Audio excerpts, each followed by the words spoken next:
What is up, guys? In this lesson, we're going to be talking about the difference between external, internal, and inline style sheets. These are three different methods for incorporating CSS into your web page styling. So let's look at each of them in a bit more detail, starting with internal.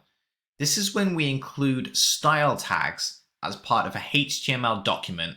We can then include valid CSS inside those style tags, and the styling will be reflected to the page. We then have inline styling, and this is when we style an element directly by making use of the HTML style attribute. So we can use valid CSS directly as part of the value of that attribute. The main difference is we don't need a selector in this case because we are writing our CSS directly on the HTML element. Finally, we have external. This is when we export all of our CSS styling into a separate document. We can then make use of a HTML link element that points to the external style sheet and implements our styling. So we have our code editor on the left. We have a HTML document, and we can see that HTML loaded up in Firefox on the right-hand side. Now let's demonstrate each of the styling methods one by one, starting with internal styling. Now we've been currently placing our style tags at the bottom of the HTML document. There's nothing wrong with this, although some developers will try to tell you that this is incorrect and style tags need to be inside the head section of the HTML document. Now, while this is traditionally true, we can actually place our style tags wherever we want to. It's not always the convention with every project that the style tags are placed in the head section of the HTML document. This is one of the difficulties of navigating the world of development as a newer developer. There are so many rules which aren't really rules, but others might try to enforce on us. For example, one rule that some developers have is never ever to use inline CSS styling, which we'll look at shortly. Let's start by looking at internal styling. And we can simply provide a CSS rule inside our style tags here. So we'll select the H1 element, and we're just going to style it the color red. And the main objective here is just to see if our styles are being recognized by the browser. If we refresh the browser page, we can see our H1 tag is now being displayed in red. So this is internal styling. It's separate from the HTML, but it's still inside the same HTML document. Now let's take a look at inline styling, which is where we style the element directly. So let's scroll up to our H1 tag, and we can give our H1 tag the HTML attribute style. And inside inverted commas here, we can provide valid CSS. So we could type color, red. We still need to end this with a semicolon. We save the document, refresh the page. We can see our H1 tag is still red. Now, why are we told not to do this by some developers? They're worried that it doesn't allow for separation of concerns. So what that means is we have our styling mixed in with our HTML. And the belief is that styling should always be kept separate from HTML. Again, these are rules that don't necessarily need to be enforced. It's down to your style as a developer. A very simple example is thinking about how a modern CSS framework such as Tailwind works, and it does so by providing a class. So if we were to style this as red in Tailwind, we might use something like class text red 500. That's going to make the element turn red. Of course, it won't do that right now because we don't have Tailwind installed. Now, it's true we're using a class rather than a style attribute, but is this really keeping the HTML and the styling separate? Well, it's very easy to argue that this is not keeping the styling and the HTML separate, but there's nothing wrong with it. So if anyone tells you you should never use inline styling, that's not necessarily true. You might decide not to use inline styling as part of your project. Sometimes you might find it's easier to maintain our CSS if it's in an external document or it's in style tags at the bottom of a HTML document, but that is your choice based on how you view the project.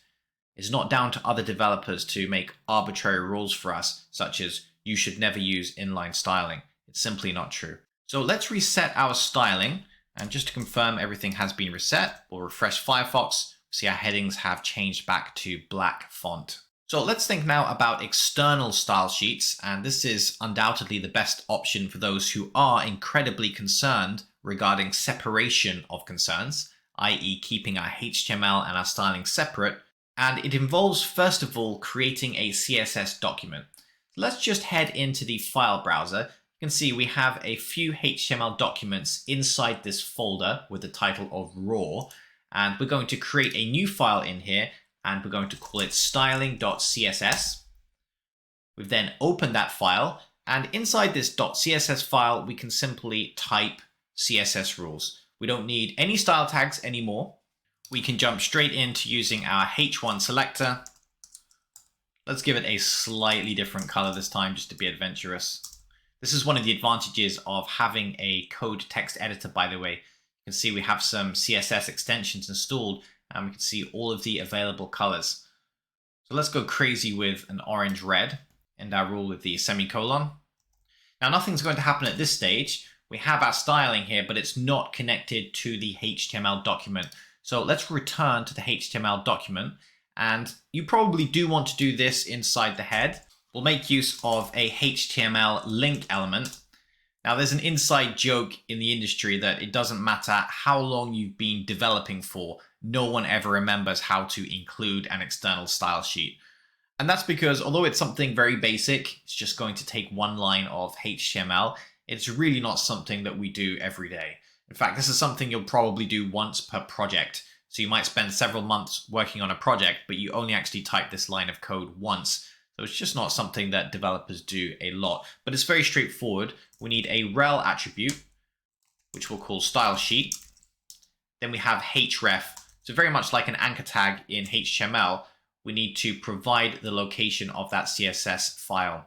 Now we can use a relative path. We're already inside that raw folder. So we simply need to type styling.css and then make sure we close our link tag.